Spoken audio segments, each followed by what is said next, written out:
Thank you, Marat.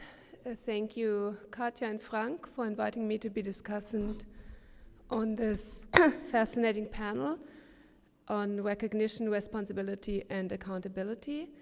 I'm very happy to have been asked to be discussant on a panel that embodies the comparative ambitions of this conference. So we have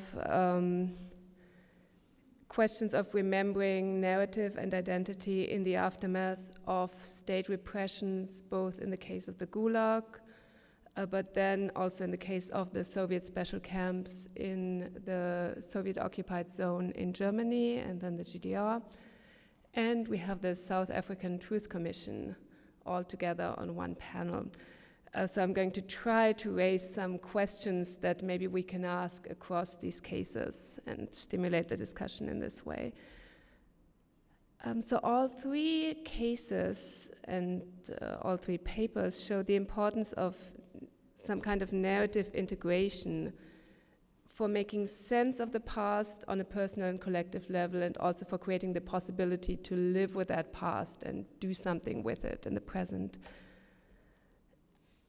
And in order to help us think about these narratives that are necessary or possible, both Nancy Adler and Julia Landau use the term tainted biographies, though they also point to different meanings that this term tainted can have. And I thought we should spend some time thinking about the differences between these meanings of tainted.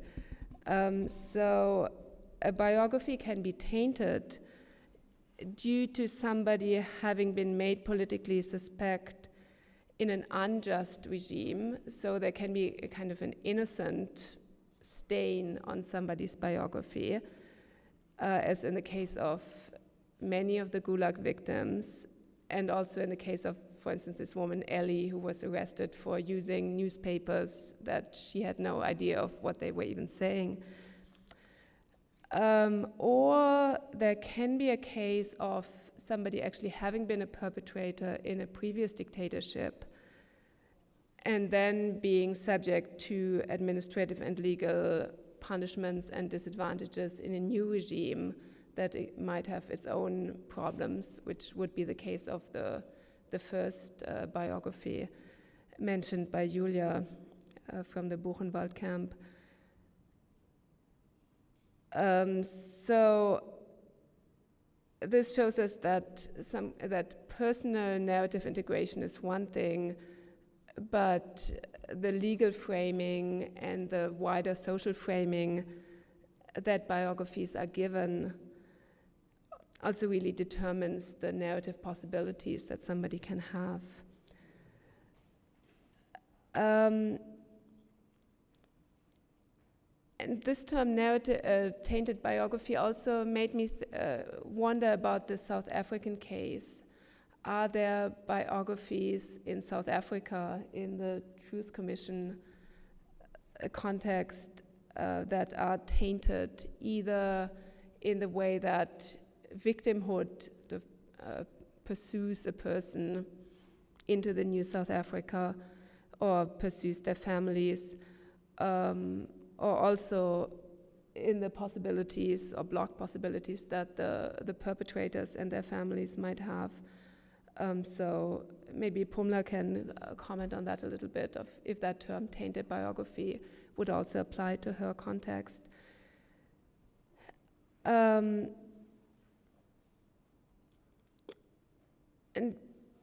Pumla in her case talked about the victim-centered process of the Truth Commission, and I thought that idea of a victim-centered processing of the past versus a perpetrator-centered processing of the past might also be something that we could think about comparatively. So for instance, in the South African case, what are some consequences for the victims in coming forward, or for their families, given that there are these ideas about the intergenerational transmission of trauma around? In Canada, where I come from, this idea of intergenerational transmission of trauma has actually been criticized as creating another kind of blaming of victim families. In the context in Canada, we have a Truth and Reconciliation Commission looking at the First Nations residential schools, or the school system for Indians or Native Americans, First Nations. And there are First Nations activists who say that talk about intergenerational transmission of trauma is actually serving to delegitimize and disempower First Nations families, because there's this idea that because of the history of the residential schools, somehow these families are permanently unable to raise their own children, or they're permanently condemned to repeat traumatic actions on their own children. And that, some people argue, leads to the fact that even today in Canada, the highest number of children in foster care are First Nations children. So there's a much higher likelihood for a First Nations child to end up in foster care among non-First Nations foster parents than there is for any other group in Canada. So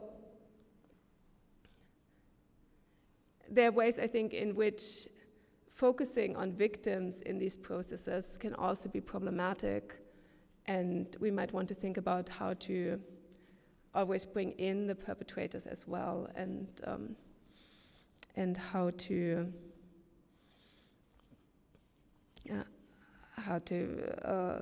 make sure that we are using our terminologies in ways that actually enable people to move forward. And then the final question that I wanted to raise is one about the role of religion or theology in these cases. In this panel, no case actually focused on theological questions or religious questions.